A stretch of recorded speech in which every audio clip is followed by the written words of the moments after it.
ಓಂ ಶ್ರೀ ಗುರುಭ್ಯೋ ನಮಃ. ಓಂ ಶ್ರೀ ಗುರುಭ್ಯೋ ನಮಃ. ಜಯ ಗಣಪತಿ ಸದ್ಗುಣ ಸರಣ ಕರಿಮುಖ ಸುಮ ಚರಣ ವಿಘ್ನ ಹರಣ ಮಂಗಳ ಕರುಣ ಜಯ ಕರುಣಾ ಭರಣ.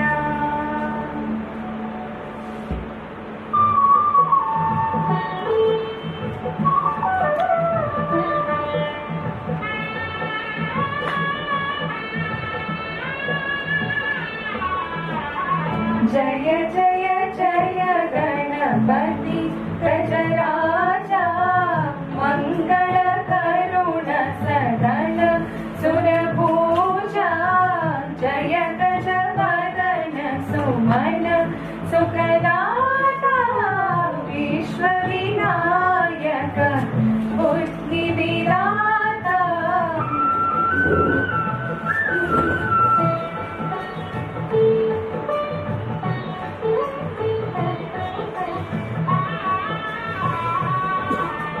पासहस्त्र श्री सिद्धि विनायक पतित पावन लोकनायक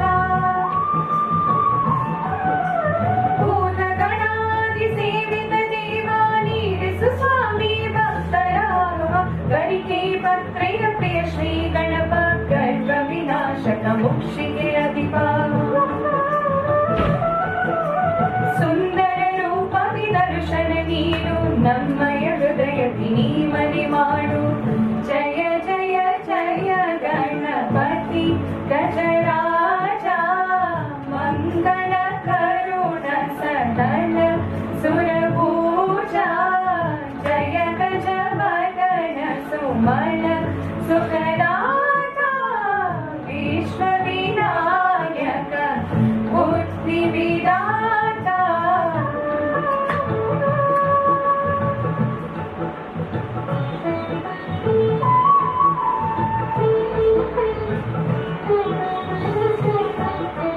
सच्चित् सुंदर अभयदायक गोत्र बालक शोकनाशक आश्रित पोषक श्री गणनाथ नुदिसुवे निನ್ನಯ ನಾಮವನಿರುತ ಪಾರ್ವತಿ ದೇವಿಯ ಪ್ರೀತಿಯ ಕುಮರ ಮೂಷಿಕ ವಾಹನ ದುರಿತ ಸಂಹಾರ ಪಾಲಿಸು ಮುನಿಗಣ ಚಿತ್ತ ವಿಹಾರಿ ತೋರಿಸು ನಮಗೆ ಮುಕ್ತಿಯ ದಾರಿ.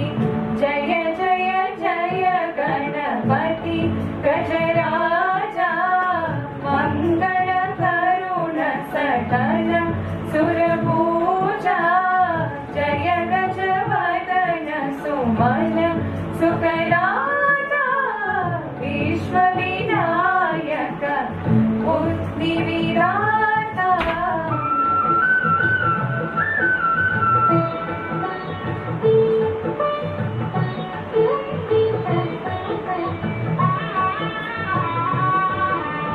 ನಾಗಸೂತ್ರಧರ ಶಾಯ ಗಣೇಶ ಬಾಲಚಂದ್ರಧರ ನೀಲ ಗಣೇಶ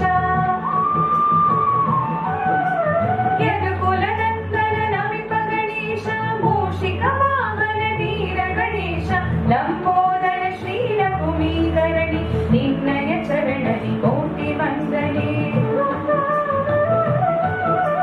ವಕ್ರತುಂಡರಿ ಪುದಂಡ ಗಣೇಶ ನೀಲಿಸು ಗಣಪ ನಮ್ಮಯ ದೋಷ. ಜಯ ಜಯ ಜಯ ಗಣಪತಿ ಗಜರಾಜ ಮಂಗಳ ಕರುಣ ಸದನ ಸುರಪೂಜಾ ಜಯ ಗಜವದನ ಸುಮನ ಸುಖದಾತ ವಿಶ್ವ ವಿನಾಯಕ ಬುದ್ಧಿ ವಿದಾತ.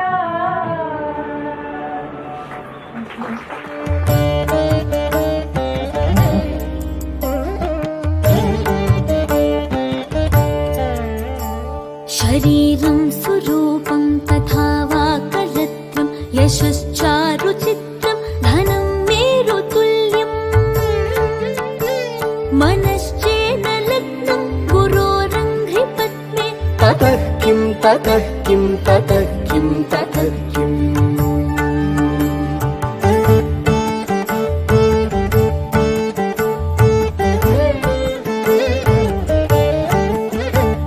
कलत्रं धनं पुत्रपौत्रादि सर्वं गृहं बान्धव सर्वमेतद्धि जातम् मनश्चेन्न लग्नं गुरोरङ्घ्रिपत्नी ततः किं ततः किं ततः किं ततः किम्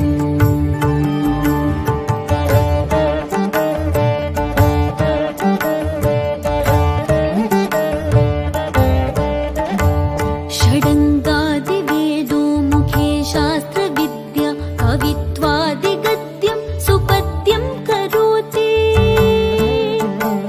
मनश्चेन्न लग्नं गुरोरङ्घ्रिपत्नी ततः किं ततः किं ततः किं ततः किम्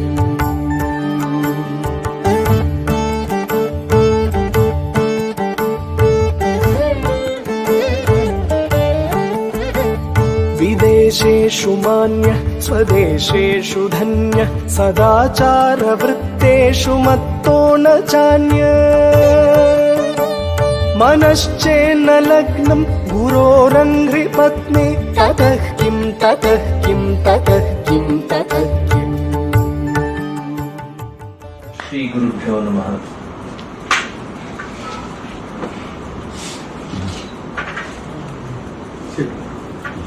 नमः श्री यतिराजाय विवेकानंद सूरये सच्चित् सुख स्वरूपाय स्वामिने तापहारि। ಮೊಟ್ಟ ಮೊದಲನೇದಾಗಿ ನಿಮ್ಮೆಲ್ಲರ ಆಂತರ್ಯದಲ್ಲಿ ಇರುವಂತಹ ಆ ಗುರುವಿಗೆ ನಮಸ್ಕರಿಸುತ್ತಾ ಇವತ್ತಿನ ಸಂಸ್ಕೃತಿ ಸಂಸ್ಕಾರ ಸಮಯ ಪ್ರಜ್ಞೆ ಹಾಗೂ ಸಂದರ್ಭೋಚಿತ ಕಾರ್ಯಕ್ರಮ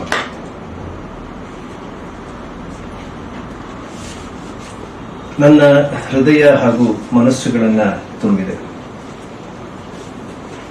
ನಿಮ್ಮೆಲ್ಲರಿಗೂ ತಿಳಿದಿರೋ ಹಾಗೆ ಇವತ್ತು ನಾನು ಇಲ್ಲಿ ಬಂದಿರುವಂತದ್ದು ಗೌರವವನ್ನು ಸ್ವೀಕರಿಸುವಂತದ್ದು ಸ್ವಾಮಿ ತದ್ಯುಕ್ತನಂದ ಆಗಿ ಅಲ್ಲ. ನೀವೆಲ್ಲರೂ ಕೂಡ ಒಬ್ಬ ಸನ್ಯಾಸಿ ತ್ಯಾಗ ಜೀವನವನ್ನ ನಡೆಸ್ತಾನೆ ಅನ್ನುವ ಒಂದು ಆದರ್ಶದ ಹಿನ್ನೆಲೆಯಲ್ಲಿ ಆ ಆದರ್ಶಕ್ಕೆ ನೀವು ಸಲ್ಲಿಸಿರುವಂತಹ ಭಕ್ತಿ, ಗೌರವ ಹಾಗೂ ಸಮರ್ಪಣೆ, ಸ್ವೀಕರಿಸುತ್ತಾ ಇರುವಂತಹ ವ್ಯಕ್ತಿ ಒಬ್ಬ ಬೇಕು ಅನ್ನೋ ಕಾರಣಕ್ಕೆ ನಾನಿದ್ದೇನೆ ಹೊರತು ನೀವೆಲ್ಲರೂ ಕೂಡ ಇವತ್ತು ಸಲ್ಲಿಸ್ತಾ ಇರುವಂತದ್ದು ಆ ಉನ್ನತವಾದಂತಹ ಆದರ್ಶಕ್ಕೆ.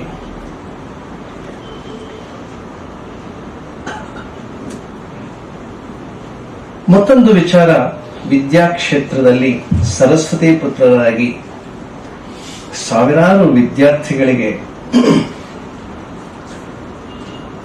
ಲೌಕಿಕ ವಿದ್ಯೆಯನ್ನ ಬೋಧಿಸುತ್ತಾ ಅವರಿಗೂ ವಿದ್ಯಾರ್ಥಿಗಳಿಗೆ ಜ್ಞಾನವನ್ನ ಧಾರೆ ಎರೆಯುತ್ತಾ ನಿಮ್ಮ ಜೀವನವನ್ನ ಸಾರ್ಥಕಗೊಳಿಸಿಕೊಳ್ತಾ ಇರುವಂತಹ ನಿಮ್ಮೆಲ್ಲರ ಪರಿಚಯ ಆದದ್ದು ನನ್ನ ಸೌಭಾಗ್ಯ ಅಂತ ಭಾವಿಸ್ತೇನೆ.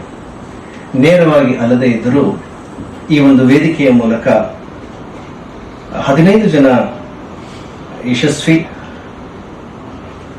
ತಪಸ್ವಿಗಳನ್ನ, ತಪಸ್ವಿ ಅಂತ ಹೇಳಿದ್ರೆ ಅನ್ಕೊಳ್ಬೇಡಿ ಗಡ್ಡ ಕೂದಲು ಜಟೆ ಎಲ್ಲ ಇರಬೇಕು ಅಂತ ಹೇಳಿ, ಆ ತಪಸ್ವಿಗಳ ಸಮಯ ಕಳೆದಿದೆ. ಈಗ ಜ್ಞಾನ ತಪಸ್ವಿಗಳ ಅವಶ್ಯಕತೆ ನಮಗೆ ಬಹಳ ಇದೆ. ಇವತ್ತಿನ ದಿನ ಶಿಕ್ಷಕರನ್ನ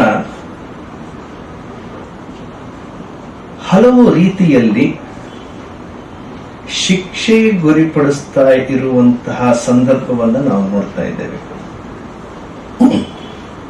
B it A government or institution or by parents or by students, even by society. ಅವನು ಟೀಚರ್ ಏನು ಮಾಡೋಕ್ಕಾಗಲ್ಲ. ಈ ತರದ ಉಡಾಫೆ ಮಾತುಗಳನ್ನ ನಾವು ನೋಡ್ತಾ ಇದ್ದೇವೆ. ಶಿಕ್ಷಕ ಅಂತ ಹೇಳಿದ್ರೆ, ಉಪಾಧ್ಯಾಯ ಅಂತ ಹೇಳಿದ್ರೆ, ತನ್ನ ಇಡೀ ಜೀವನವನ್ನ ಜ್ಞಾನಕ್ಕೋಸ್ಕರ, ಜ್ಞಾನವನ್ನ ಪಡೀತಾ ಜ್ಞಾನವನ್ನ ಕೊಡ್ತಾ, ಜ್ಞಾನವನ್ನ ಪಡೀತಾ ಜ್ಞಾನವನ್ನ ಕೊಡ್ತಾ, ಹೇಗೆ ಶ್ರೀಗಂಧ, ಆ ಶ್ರೀಗಂಧ ತನ್ನನ್ನ ತಾನು ಕಳೆದುಕೊಳ್ತದೆ. ಈ ಶಿಕ್ಷಕರ ಜೀವನ ಅನ್ನುವಂಥದ್ದು ಆ ರೀತಿ. ಇಲ್ಲಿ ಒಂದು ವಿಚಾರವನ್ನ ನಾವೆಲ್ಲರೂ ಗಮನಿಸಬೇಕು. ಶ್ರೀಗಂಧ ತೈತ ಶ್ರೀಗಂಧ ಕಾಣೆ ಆಗಬಹುದು, ಆದ್ರೆ ಸುಗಂಧ ಕಾಣೆ ಆಗೋದಿಲ್ಲ. ಪವಿತ್ರತೆ ಅಥವಾ ಪಾವಿತ್ರ್ಯ ಹಾಗೂ ದೈವತ್ವವನ್ನ ಜಾಗೃತಗೊಳಿಸುತ್ತಾ ತನ್ನನ್ನ ತಾನು ಕರಗಿಸಿಕೊಳ್ತದೆ. ಅದೇ ರೀತಿಯಾಗಿ ಶಿಕ್ಷಕ ಮರೆಯಾಗಬಹುದು, ಶರೀರ ಹೋಗಬಹುದು, ಆದರೆ ನೀವು ಕೊಟ್ಟಂತಹ ಶಿಕ್ಷಣ ಆ ವಿದ್ಯಾರ್ಥಿಗಳಲ್ಲಿ ಅವರು ಬದುಕಿರುವವರೆಗೆ ಮತ್ತು ಅವರು ತಮ್ಮ ಮಕ್ಕಳಿಗೆ, ತಮ್ಮ ಸಹಭಾಗಿಗಳಿಗೆ, ತಮ್ಮ ಸಮಾಜದಲ್ಲಿ ಅದನ್ನು ಹಂಚ್ತಾ ಹೋಗ್ತಾರೆ. ಇದೊಂದು ನಿರಂತರ ಪ್ರಕ್ರಿಯೆ. ಹಾಗಾದರೆ ಶಿಕ್ಷಕ ಆ ಕಳೆದಂತಹ ಆ ದಿನಗಳು ಅದಾದ್ಮೇಲೆ ಅವನು ನಾಶವಾಗ್ತಾನ? ಇಲ್ಲಿ ನಮಗೆ ಅಧ್ಯಾತ್ಮ ಚಿಂತನೆಯ ಒಂದು ಭಾವನೆ, ಆದರ್ಶ ನಮಗೆ ಜೀವನವನ್ನು ಸಾರ್ಥಕಗೊಳಿಸುವುದಕ್ಕೆ ಸಹಾಯಕ್ಕೆ ಬರ್ತದೆ. ನಿಮ್ಮಲ್ಲಿ ಹಲವಾರು ಜನ ನನಗೆ ವಯಸ್ಸಾಗಿರುವಷ್ಟು ನಿಮಗೆ ಅಧ್ಯಾಪನದಲ್ಲಿ ಸರ್ವಿಸ್ ಆಗಿದೆ. ನಿಮಗೆ ತಿಳಿಸುವಂತಹ ಹೊಸ ವಿಷಯ ಅಂತ ಏನೂ ಇಲ್ಲ.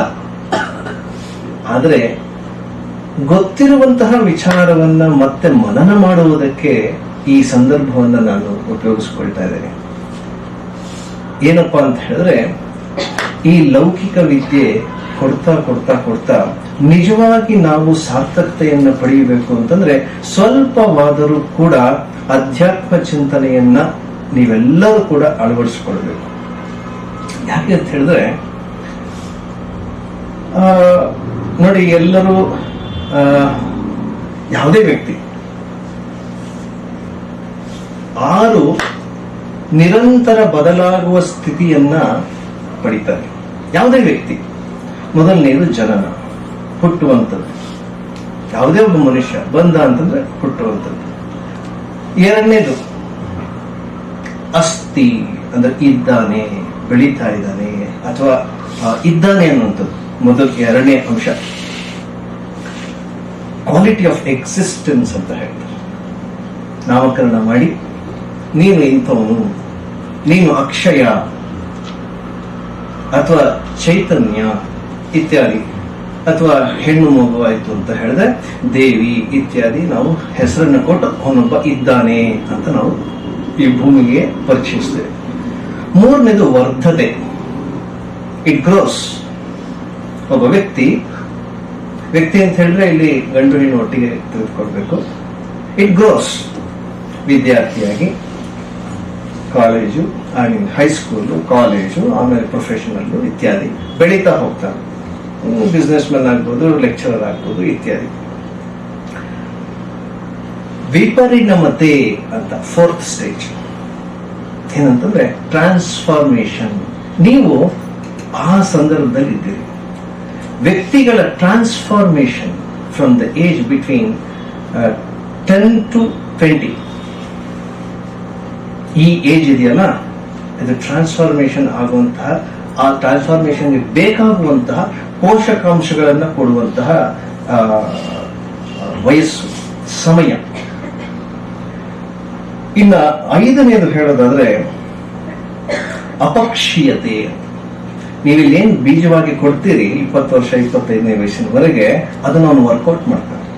ನೆಕ್ಸ್ಟ್ 25 years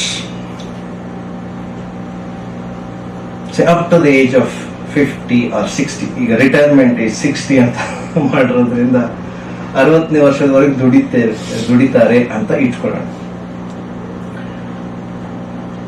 ರಿಟೈರ್ಡ್ ಆದ್ಮೇಲೆ ನೆಕ್ಸ್ಟ್ ಸ್ಟೇಜ್ ಏನು?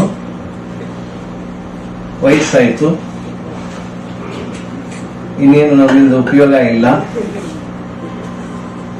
ಮನೆಯಲ್ಲೂ ಹೆಚ್ಚು ಗೌರವ ಇಲ್ಲ, ಯಾಕೆಂದ್ರೆ ದುಡಿಮೆ ಇಲ್ಲ.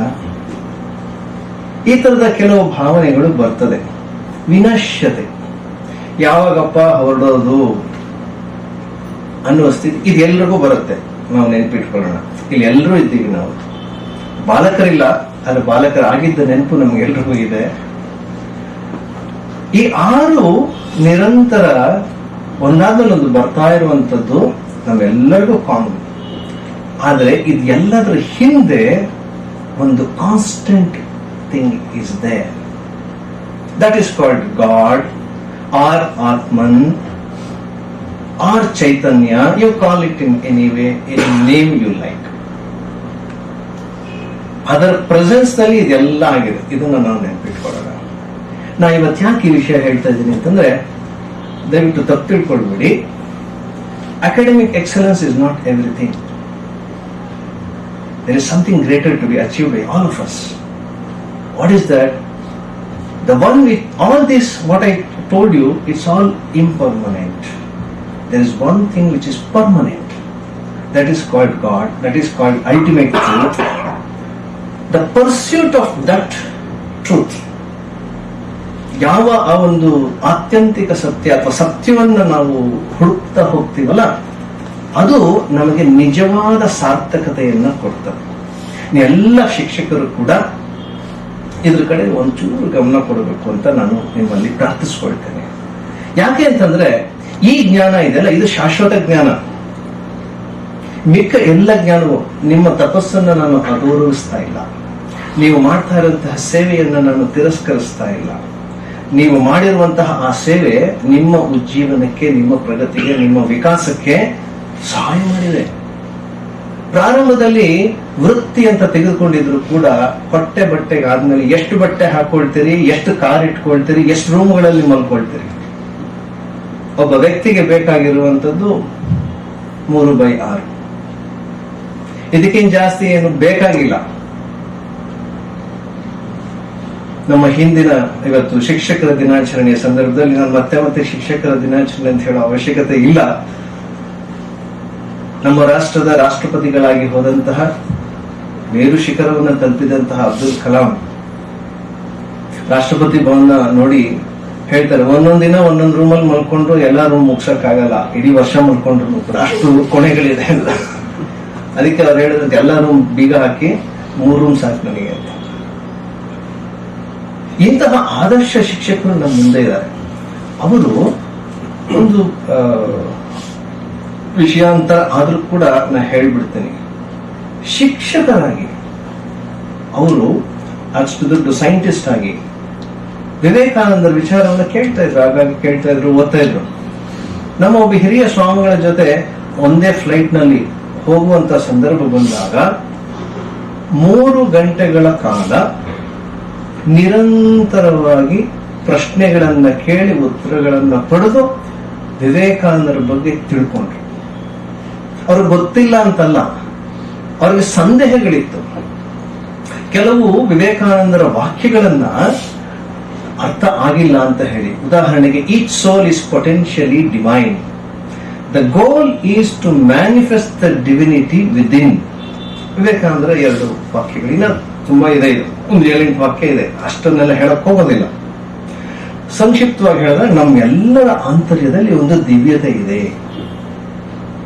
ಆ ದಿವ್ಯತೆಯನ್ನ ಅನುಭವಿಸುವಂತದ್ದು, ನಮ್ಮ ಅನುಭವಕ್ಕೆ ಬರುವಂತದ್ದೇ ಜೀವನದ ಉದ್ದೇಶ. This is permanent. All these things are impermanent. I request all of you to pursue this ultimate truth. When you are pursuing this, you will be the most respected person, I will tell you.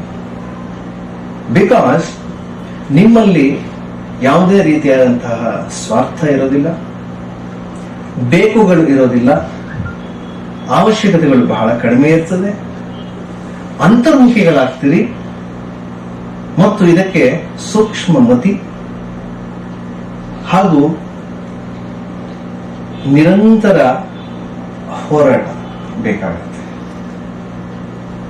ಇದನ್ನ ಮೊಟ್ಟ ಮೊದಲನೇದಾಗಿ ನಿಮ್ಮೆಲ್ಲರ ಗಮನಕ್ಕೆ ತರಲಿಕ್ಕೆ ಇಷ್ಟಪಡ್ತೇನೆ. ಇದೇ ವಿಚಾರವಾಗಿ ರಾಮಕೃಷ್ಣ ಪರಮಹಂಸರು, ಈ ರಾಮಕೃಷ್ಣ ಮಠ ಯಾರ ಹೆಸರಿನಲ್ಲಿ ಸ್ಥಾಪನೆ ಆಗಿದೆ, ಯಾವ ಶಾಲಾ ಕಾಲೇಜಿಗೆ ಹೋಗಲಿಲ್ಲ, ಆದರೆ ಅವ್ರ ಹೆಸರಿನಲ್ಲಿ ಇವತ್ತು ಹಲವಾರು ನೂರಾರು ಕಾಲೇಜುಗಳು, ಯೂನಿವರ್ಸಿಟಿಗಳು, ಆಸ್ಪತ್ರೆಗಳು ಇತ್ಯಾದಿ ಇತ್ಯಾದಿ ಆಗಿದೆ. ಅವರು ಹೇಳ್ತಾರೆ, ಎಲ್ಲಿಯವರೆಗೆ ನಾನು ಬದುಕಿರ್ತೇನೋ ಅಲ್ಲಿಯವರೆಗೆ ಕಲಿತಾ ಇರ್ತೇನೆ ಅಂತ. ಇದು ಎರಡನೇ ಮುಖ್ಯವಾದಂತಹ ಅಂಶ ನಿಮ್ಮೊಂದಿಗೆ ಹಂಚಿಕೊಳ್ಳೋದಕ್ಕೆ ಇಷ್ಟಪಡ್ತೇನೆ. ನಾವು ಏನೇ PhD ಇರ್ಬೋದು, ಅಥವಾ ಪ್ರೊಫೆಸರ್ ಇರ್ಬೋದು, HOD ಇರ್ಬೋದು, ಪ್ರಿನ್ಸಿಪಾಲ್ ಇರ್ಬೋದು, ಏನೇ ಇದ್ರೂ ಕೂಡ ನಮ್ಮ ಮನಸ್ಸುಗಳು ಯಾವಾಗಲೂ ತೆರೆದಿರಬೇಕು ಹೊಸ ಕಲಿಕೆಗೆ. ಮೊದಲು ಅದಕ್ಕೆ ಆ ಪಾಯಿಂಟ್ ಹೇಳ್ಬಿಟ್ಟೆ ನಾನು. ಎಷ್ಟೋ ಜನಕ್ಕೆ ಒಪ್ಪಿಗೆ ಇಲ್ಲದೆ ಇರಬಹುದು, ಆದ್ರೆ ಈಗಲಾದ್ರೂ ಕೂಡ ಆ ದಿಕ್ಕಿನಲ್ಲಿ ಸ್ವಲ್ಪ ಗಮನ ಹರಿಸಿ ಅಂತ. ಯಾಕೆ ಅಂತ ಹೇಳಿದ್ರೆ, ಮೂರನೇ ಅಂಶ ಏನು ಹೇಳಲಿಕ್ಕೆ ಇಷ್ಟಪಡ್ತೀನಿ ಅಂತ ಹೇಳಿದ್ರೆ, ನಾವು ಈ ಪ್ರಪಂಚದಲ್ಲಿ ಬದುಕಿರುವಾಗ ಹಲವು ರೀತಿಯ ಆನಂದವನ್ನ ಅನುಭವಿಸ್ತಾ ಇರ್ತೇವೆ. ಅದನ್ನ ಒಂದು ಕ್ಲಾಸಿಫೈ ಮಾಡೋದಾದ್ರೆ, ವಿಂಗಡಿಸೋದಾದ್ರೆ, ವಿಷಯಾನಂದ, ಭಜನಾನಂದ, ಬ್ರಹ್ಮಾನಂದ ಅಂತ. ಬ್ರಹ್ಮಾನಂದ ನಮಗೆ ಬಹಳ ದೂರ. It's ultimate truth and it request very enormous ತಪಸ್, purity of mind, purity of life, etcetera etcetera. ಅಂತಃಕರಣ ಶುದ್ಧಿ. ಸಂತರು, ರಾಮಕೃಷ್ಣ ಪರಮಹಂಸರು ಅಂಥವರು ಆ ಬ್ರಹ್ಮಾನಂದದ ಅವಸ್ಥೆಯಲ್ಲಿ ಇದ್ದಂಥವರು. ನಮಗೆ ಎಟಕುವಂತಹ ಒಂದು ಅನುಭವಕ್ಕೆ ನಾವು ಬರೋಣ. ವಿಷಯಾನಂದ, ನೀವು ಏನೇನೀಗ ಎಲ್ಲ ಕಲ್ತಿದ್ದೀರಿ, ಹೇಳ್ಕೊಟ್ಟಿದ್ದೀರಿ, ಇದೆಲ್ಲನೂ ಕೂಡ with respect to the material science, with respect to the world, any science. But I request all of you to proceed one step ahead. That is called spiritual science. That is also science. ಪ್ರಾರಂಭದಲ್ಲಿ ಗಣೇಶ ಸ್ತುತಿಯನ್ನು ಮಾಡುವಾಗ ಹೇಳಿದ್ರು, ಮೋಕ್ಷ ಬೇಕು ಅಂತ ಕೇಳಿದ್ರು. Yes, we all need it. ಯಾಕೆ ಅಂತಂದ್ರೆ, ನೀವು ಇದೆಲ್ಲ ಮಾಡ್ತಾ ಇರುವಂಥದ್ದು ಒಂದು ಆನಂದಕ್ಕೋಸ್ಕರ. We all of us need ಆನಂದ. ಇಂಗ್ಲಿಷ್ ಎಕ್ಸಾಕ್ಟ್ ಟ್ರಾನ್ಸ್ಲೇಷನ್ ಬ್ಲಿಸ್ ಅಂತ. ನಮ್ಮಲ್ಲಿ ಎಷ್ಟು ಜನಕ್ಕೆ ಅರ್ಥ ಆಗತ್ತೆ ಗೊತ್ತಿಲ್ಲ. ಸಂತೋಷ ಅಂತ ಹೇಳೋಣ, ಬಟ್ ಸಂತೋಷ ಆನಂದ ತುಂಬಾ ವ್ಯತ್ಯಾಸ ಇದೆ. ನಮ್ಗೆಲ್ಲರಿಗೂ ಬೇಕಾಗಿರುವಂತದ್ದು ಆನಂದ. ಯಾವ ರೀತಿಯಲ್ಲೇ ಆಗ್ಬೋದು ಅಂದ್ರೆ, ಒಬ್ಬ ನಮ್ಮ ವಿದ್ಯಾರ್ಥಿ ಮೇಲ್ ಬಂದಿದ್ದನ್ನು ನೋಡಿ ಸಂತೋಷ ಆಗ್ಬೋದು, ನೀವು ಸಲ್ಲಿಸಿದಂತಹ ಒಂದು ಸಂಸ್ಥೆಯಲ್ಲಿ ನಿಮ್ಮನ್ನ ಗೌರವಿಸಿದಾಗ ಆನಂದ ಆಗಬಹುದು, ನಿಮ್ಮ ಮಕ್ಕಳು ಪ್ರಗತಿಯನ್ನ, ನಿಮ್ಮ ಸ್ವಂತ ರಕ್ತ ಸಂಬಂಧಿ ಮಕ್ಕಳು ಬೆಳೆದಿದ್ದನ್ನು ನೋಡಿ ಸಂತೋಷ ಆಗಬಹುದು. ಆದರೆ ಇದೆಲ್ಲದಕ್ಕೆ ಮೀರಿದಂತಹ ಒಂದು ಅಂಶ ಇದೆ, ಆ ಆನಂದ ಇದೆ, ಬ್ಲಿಸ್ ಅಂತ ನಾನೇನು ಹೇಳ್ತಿದ್ದೀನಿ, ಅದು ಆಚೆ ಎಲ್ಲಿಂದನೂ ಬರಲ್ಲ. ಅದು that is the beauty. It is not depending on any external thing, which comes from within us. ಆನಂದ. ಪುರಂದರದಾಸರು ಬಹಳ ಒಂದು ಒಳ್ಳೆ ಹಾಡನ್ನು ಬರೆದಿದ್ದಾರೆ. ಎಲ್ಲರೂ ಮಾಡುವುದು ಹೊಟ್ಟೆಗಾಗಿ, ಗೇಣು ಬಟ್ಟೆಗಾಗಿ, ತುತ್ತು ಹಿಟ್ಟಿಗಾಗಿ. ಇದು ಪ್ರಾರಂಭದ ವಾಕ್ಯ. ಅಲ್ಲಿ ಬೇರೆ ಬೇರೆ ಇದನ್ನ ಬರೀತಾರೆ ಪಂಡಿತರು, ಟೀಚರು ಇತ್ಯಾದಿ ಮಾಡುವಂಥದ್ದು. ಇವನ್ ಕಳ್ಳ ದೊಣ್ಣೆ ಹಿಡ್ಕೊಂಡು ಯಾಕೆ ಮಾಡೋದು, ಕಳ್ತನ ಮಾಡೋದು ಅಂತ ಹೇಳಿದ್ರೆ ಒಂದಷ್ಟು ಸಂಪತ್ತು ಸಿಗತ್ತೆ, ಅದನ್ನು ಆನಂದ ಪಡಿತಾರೆ ಅಂತ ಹೇಳಿ. ಕಡೆಯಲ್ಲಿ ಅವ್ರು ಹೇಳ್ತಾರೆ, ಮನ ಮುಟ್ಟಿ ಧ್ಯಾನ ಮಾಡುವುದು ಮುಕ್ತಿಗಾಗಿ, ಆನಂದಕ್ಕಾಗಿ ಅಂತ. ಮನಮುಟ್ಟಿ ಧ್ಯಾನ ಮಾಡುವುದು ಮುಕ್ತಿಗಾಗಿ, ಆನಂದಕ್ಕಾಗಿ. ಈ ಸ್ಪಿರಿಚುವಲ್ ಸೈನ್ಸ್ ಅಂತ ನಾನೇನು ಹೇಳಿದ್ನಲ್ಲ, ಇದು ನೀವು ಹೊರಗಡೆ ಓಡ್ತಾ ಇರುವಂತಹ ಮನಸ್ಸನ್ನ ಅಂತರ್ಮುಖಿಗೊಳಿಸಿದಾಗ ನಿಮ್ಮೆಲ್ಲರಲ್ಲೂ ಕೂಡ ಬಹಳ ಒಳ್ಳೆಯ ಧೀಶಕ್ತಿ ಇದೆ, ಬಹಳ ಒಳ್ಳೆಯ ವಾಕ್ಶಕ್ತಿ ಇದೆ. ಭರತನಾಟ್ಯ, ವಿಜ್ಞಾನಿ, ಸಾಹಿತಿಗಳು ಕೇಳಿ ಬಹಳ ಸಂತೋಷ ಆಯಿತು. ಇದೆಲ್ಲ ಎಲ್ಲಿಂದ ಬಂತು ಅಂತ ಹೇಳಿದ್ರೆ ನಮ್ಮ ಒಳಗಡೆ ಇರುವ ಆ ದಿವ್ಯತೆಯಿಂದ ಬಂದಿರುವಂಥದ್ದು, ಆ ಭಗವಂತನಿಂದ ಬಂದಿರುವಂಥದ್ದು. ಆ ದಿವ್ಯತೆ ಆರ್ಟ್ ಆಗಿ, ಸೈಂಟಿಸ್ಟ್ ಆಗಿ, ಎ ಗುಡ್ ಟೀಚರ್ ಆಗಿ ಅಭಿವ್ಯಕ್ತಗೊಂಡಿದೆ. But it's all the source is one. ಆ ಸೋರ್ಸ್ಗೆ ನಾವು ಹೋಯ್ತು ಅಂತಂದ್ರೆ ವಿ ಗೆಟ್ ದಿಸ್ ಬ್ಲಿಸ್. ಈ ಬ್ಲಿಸ್ ಅನ್ನೋದು ಇದೆಯಲ್ಲ, ಇದು ಯಾರು ನಿಮ್ಮ ಹತ್ರ ಕಿತ್ಕೊಳಕ್ಕಾಗಲ್ಲ. ಇದನ್ನ ಪಡಿಬೇಕು ಅಂತಂದ್ರೆ ನಿಮ್ಮ ಮಕ್ಕಳು ನಿಮ್ಗೇನು ಆಸ್ತಿ ಮಾಡ್ಕೊಡ್ಬೇಕಾಗಿಲ್ಲ, ಅಥವಾ ನಿಮ್ಮ ಮಕ್ಕಳು ನಿಮ್ ಜೊತೆ ಇರ್ಬೇಕಾಗಿಲ್ಲ, ನೀವು ಹೇಳ್ದಂಗೆ ಕೇಳ್ಬೇಕಾಗಿಲ್ಲ. ಯಾಕೆ ಅಂತಂದ್ರೆ ಇವತ್ತು ಪರಿಸ್ಥಿತಿ ಹೇಗಿದೆ ಅಂತಂದ್ರೆ ಅನ್ಸರ್ಟನಿಟಿ ಇಸ್ ಸರ್ಟನ್ ಅಂತ. That is the truth actually. Uncertainty ಅಂತಂದ್ರೆ ಅನಿಶ್ಚಿತತೆ ಅಂತ. ನಾಳೆ ಏನಾಗುತ್ತೋ, ಇವತ್ತೇನೋ ನನ್ನ ಮಕ್ಕಳು ಚೆನ್ನಾಗಿದ್ದಾರೆ, ಬೇರೆ ಪ್ರೊಫೆಸರ್ ಬಂದ್ರೆ ನಾಳೆ ನನ್ನ ಮೇಲೆ ರೆಸ್ಪೆಕ್ಟ್ ಇರುತ್ತೋ ಇರಲ್ವೋ. ಮದುವೆ ಆದ್ಮೇಲೆ ಅವನು ಹೀಗೆ ಇರ್ತಾನೋ ಇಲ್ವೋ. ಫಾರಿನ್ಗೆ ಕಳಿಸ್ದೆ ಓದು ಅಂತ ಹೇಳಿ ಅವ್ನು ವಾಪಸ್ ಬರ್ತಾನೋ ಅಲ್ಲೇ ಉಳಿದ್ ಬಿಡ್ತಾನೋ. ಏನೋ ಕೇಳಲ್ಪಟ್ಟೆ, ಅವನು ಅಲ್ಲೇ ಸೆಟ್ಲ್ ಆಗ್ತಾನಂತೆ, ಅಲ್ಲೇ ನೋಡ್ಕೊಂಡಿದ್ದಾನಂತೆ ಅಂತ ಹೇಳಿದ ಕೂಡಲೇ ನಮ್ಗೆ ಮನಸ್ಸಿನಲ್ಲಿ ತಳಮಳ ಸ್ಟಾರ್ಟ್ ಆಗುತ್ತೆ. ನೀವೆಷ್ಟೇ ಪ್ರೊಫೆಸರ್ ಆಗಿರ್ಬೋದ್ರಿ, ಯೂನಿವರ್ಸಿಟಿ ವೈಸ್ ಚಾನ್ಸಲರ್ ಆಗಿರ್ಬೋದು, ಒಂದು ದೇಶದ ದೊರೆ ಆಗಿರ್ಬೋದು. ನಿಮ್ಗೆ ಗೊತ್ತಿದೆಯಲ್ಲ ಸೌದಿ ಅರೇಬಿಯಾ ಮಗಳ ಕತೆ, ನಾನೇನು ಹೇಳಬೇಕಾಗಿಲ್ಲ. ಯಾಕೆ ಅಂತ ಹೇಳಿದ್ರೆ ಚಿನ್ನದ ಪಂಜರದಲ್ಲಿ ಇದ್ರೂ ಕೂಡ ಆಕೆಗೆ ಮನಃಶಾಂತಿ ಇರಲಿಲ್ಲ, ಆನಂದ ಇರಲಿಲ್ಲ. ಯಾಕೆ ಅಂತಂದ್ರೆ ಆಕೆಯ ಸ್ವಾತಂತ್ರ್ಯ ಅಪಹರಣವಾಗಿತ್ತು. ಏನೇ ಬೇಕಾದ್ರೂ ನೀವು ಅನ್ಕೊಳ್ಳಿ, ಆದ್ರೆ ಆಕೆಗೆ ಆನಂದ ಇರಲಿಲ್ಲ. That is the important point. ಆ ಆನಂದ ಎಲ್ಲಿಂದ ಬರುತ್ತೆ ಅಂದ್ರೆ ನಮ್ಮ ಒಳಗಡೆಯಿಂದ ಬರುತ್ತೆ. ಆದ್ರಿಂದ ಈ ಅನಿಶ್ಚಿತತೆ ಅನ್ನುವಂಥದ್ದು ಇದೆಯಲ್ಲ, ಇದು ದಿನೇ ದಿನೇ ಜಾಸ್ತಿ ಆಗ್ತಾ ಇದೆ. ನಾವು ಹೆಂಗೆ ಅಡ್ವಾನ್ಸ್ ಆಗ್ತಾ ಇದ್ದೀವಿ, ಕಮ್ಯುನಿಕೇಶನ್, ಸ್ಮಾರ್ಟ್ ಫೋನ್ ನಿಂದ ವಿ ಆರ್ ಬಿಕಮಿಂಗ್ ಸ್ಮಾರ್ಟ್ ಅಂತ ಹೇಳ್ಕೊಳ್ತಾ ಇದ್ದೀವಿ. ಕಂಫರ್ಟ್ಸ್ ಜಾಸ್ತಿ ಆಗ್ತಾ ಇದೆ, ಫೆಸಿಲಿಟೀಸ್ ಜಾಸ್ತಿ ಆಗ್ತಾ ಇದೆ. ಫೆಸಿಲಿಟೀಸ್ ಎಷ್ಟು ಜಾಸ್ತಿ ಆಗುತ್ತೋ ಅನ್ಸರ್ಟನಿಟಿ ಅಷ್ಟೇ ಜಾಸ್ತಿ ಆಗುತ್ತೆ. ನಾವೆಲ್ಲ ಸಣ್ಣ ಮಕ್ಕಳಿದ್ದಾಗ ಯಾವ ಮೊಬೈಲು ಇರಲಿಲ್ಲ, ಲ್ಯಾಂಡ್ ಲೈನು ಇರಲಿಲ್ಲ. ಸ್ಕೂಲ್ಗೆ ಕಳಿಸಿದ್ಮೇಲೆ ಅಪ್ಪ ಅಮ್ಮ ಸಾಯಂಕಾಲದವರೆಗೆ ಏನು ಯೋಚನೆ ಮಾಡ್ತಿರ್ಲಿಲ್ಲ. ಈಗ ಮೆಸೇಜ್ ಹಾಕಪ್ಪ ರೀಚ್ ಆದ್ಮೇಲೆ, ಸ್ಕೂಲಿಂದ ಹೊರಟ ಕೂಡಲೇ ನನಗೊಂದು ಮೆಸೇಜ್ ಹಾಕಪ್ಪ, ಅದನ್ನ ನೋಡಿ ನೋಡಿ ಇನ್ನ ಮೆಸೇಜ್ ಬರಲಿಲ್ಲ. ನಮ್ಮ ಮನಃಶಾಂತಿಯನ್ನ ಗ್ಯಾಡ್ಜೆಟ್ಸ್ ಕೊಡ್ತಾ ಇದ್ದೀವಿ, ಪರಿಸ್ಥಿತಿಗಳಿಗೆ ಕೊಡ್ತಾ ಇದ್ದೀವಿ. ಪರಿಸರದ ಮಧ್ಯೆ ನಾವು ಎಜುಕೇಟೆಡ್ ಆಗಿನೂ ಅನಾಗರಿಕರಾಗಿ ಬದುಕ್ತಾ ಇದ್ದೀವಿ. ನಾಗರಿಕರು ಅಂತ ಹೇಳ್ಕೊಳ್ತಾ ಇದ್ದೀವಿ, ಆದ್ರೆ ಅನಾಗರಿಕರಿಗಿಂತ ಕಳಪೆಯಾಗಿ ಬಾಳ್ತಾ ಇದ್ದೀವಿ. ಅದಕ್ಕೋಸ್ಕರ ಯಾವಾಗ ನಮ್ಮ ಮನಸ್ಸು ಸ್ವಲ್ಪ ಅಂತರ್ಮುಖಿ ಆಗ್ತದೆ, ಈ ಒಳಗಡೆ ಇರುವಂತದ್ದು ಶಾಶ್ವತ ಅಂತ ಹೇಳಿದೆ ನಾನು. That is only certain, all other things are uncertain. ಇದನ್ನ ಇಡೀ ಪ್ರಪಂಚಕ್ಕೆ ಈ ಸತ್ಯವನ್ನು ಕೊಟ್ಟಂತವರು ನಮ್ಮ ಋಷಿಗಳು. The Bharat across the globe is known for this absolute ultimate truth. They are called as Upanishads. The message of Upanishad is strength. That is the real strength.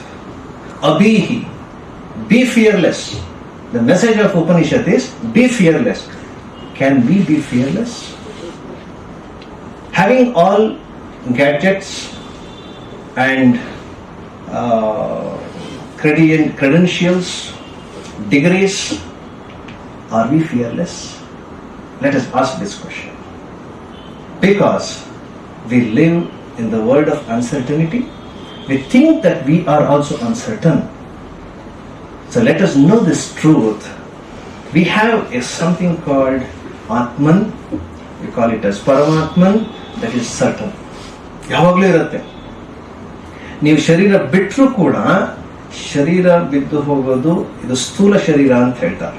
ನಮ್ಮ ಶಾಸ್ತ್ರಗಳಲ್ಲಿ ಹೇಳುವಂಥದ್ದು ಸ್ಥೂಲ ಶರೀರ, ಸೂಕ್ಷ್ಮ ಶರೀರ, ಕಾರಣ ಶರೀರ ಅಂತ. This body has 3 different levels of body.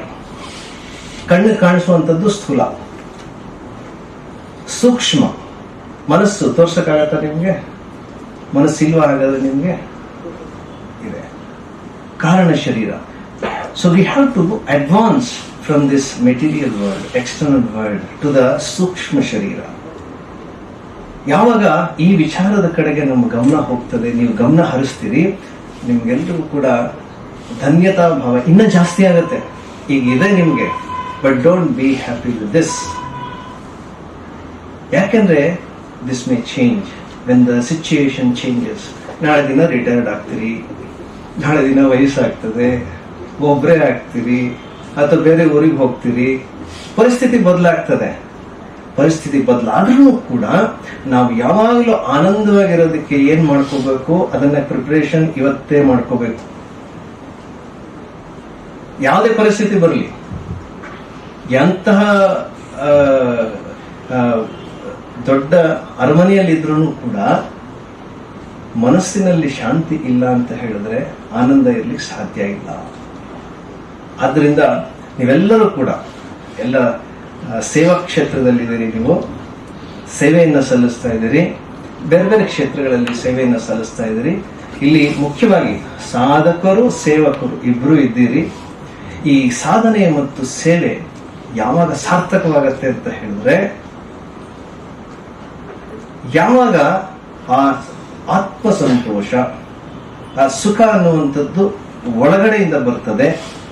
ನಾವು ಮಾಡಿದ ಪ್ರತಿಯೊಂದು ಕೆಲಸವೂ ಕೂಡ, ಡ್ರೈವಿಂಗ್ ಆಗ್ಬೋದು, ಮನೆ ಕೆಲಸ ಆಗ್ಬೋದು, ಟೀಚಿಂಗ್ ಆಗ್ಬೋದು, ಟ್ರಾಫಿಕ್ ಕಂಟ್ರೋಲ್ ಆಗ್ಬೋದು, ನಮ್ಮ ವಾರ್ಡ್ಸ್ ಎಲ್ಲನೂ ಕೂಡ ಎಲ್ಲ ರೀತಿಯ ಕೆಲಸವನ್ನು ಮಾಡ್ತಾ ಇದ್ದಾರೆ. ಸ್ಲೈಡ್ಸ್ ನಲ್ಲಿ ನೋಡಿದ್ರಿ.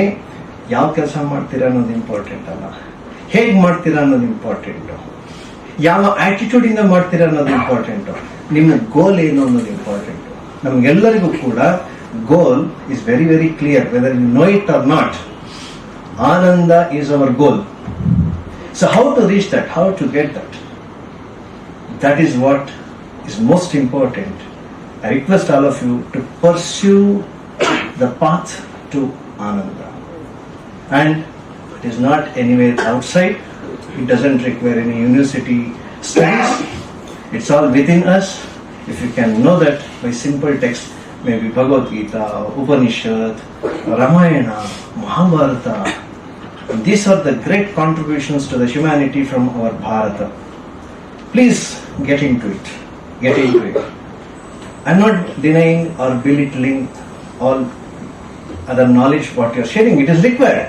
But that is not end of the knowledge. That's what my request to all of you. Because you have the fertile brain, very intelligent brain, very bright brains. It's not difficult for you to understand and get into it. So on this holy occasion, holy I call. Today, now is the best time in our life. Now, N-O-W, now is the best time. ಅವಾಗ ಹಂಗಿದ್ವಿ, ಮುಂದೆ ಹೀಗೆ ಮಾಡ್ತೀವಿ ಗೊತ್ತಿಲ್ಲ, ಮುಂದೆ ಇರ್ತೀವೋ ಇಲ್ಲೋ ಗೊತ್ತಿಲ್ಲ. Now is the best time, and now what we are listening, what this idea I just shared with you, that is the best thing. What I feel the best, I am sharing with you because I feel you are the best people. With this note, praying to Sri Ramakrishna and Sharda Mata and Swami Vivekananda, I pray that they bestow the choicest blessings on all of you. Pursue in your path of excellence and may all of you get the bliss which cannot be explained by words. May all of you have that, at least a glimpse of that the bliss. This is my earnest prayer. Wishing you all the best.